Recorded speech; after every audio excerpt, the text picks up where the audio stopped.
Hello and welcome to yet another edition of Yes 101's Visual Radio. For the Newsfirst team, I'm Dithmini De Silva. Newsfirst headline. President says areas with line rooms will be converted to villages. Daily payment for tea estate workers increased to 1,700 rupees. IMF urges Sri Lanka to stay on course. In news overseas, police arrest dozens of pro-Palestinian protesters in Columbia University raid. And in cricket, pan to make India return at T20 World Cup. Now for the news in detail. President Ranil Wickremesinghe says areas with line rooms will be converted to villages. He expressed these views at the May Day rally organised by the Ceylon Workers' Congress at the Kottagala Public Grounds.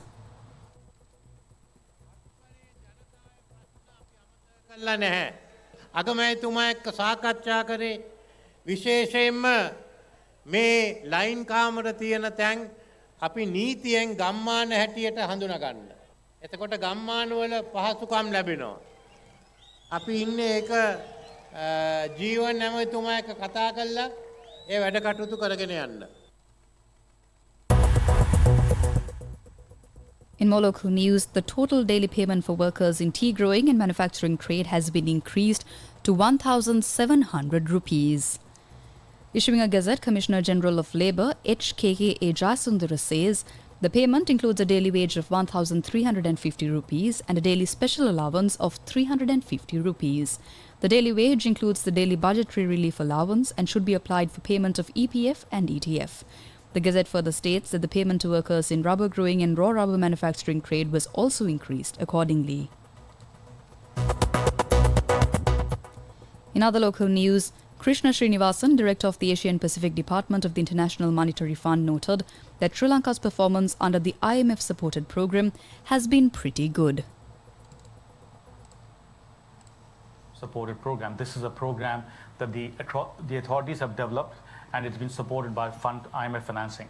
Now, this is a difficult, the Sri Lankans face a very difficult challenge when they embarked upon this program. And so far what we've seen is performance under the program has been pretty good. And that is reflected in the outcomes. For example, GDP growth has been better than had been forecasted. You see some bottoming out, some green shoots, as I would say.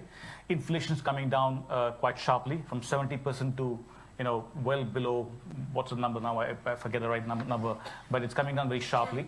Reserves are building up. So overall, the country is doing well under the program, and the reform measures the country has taken are pretty significant.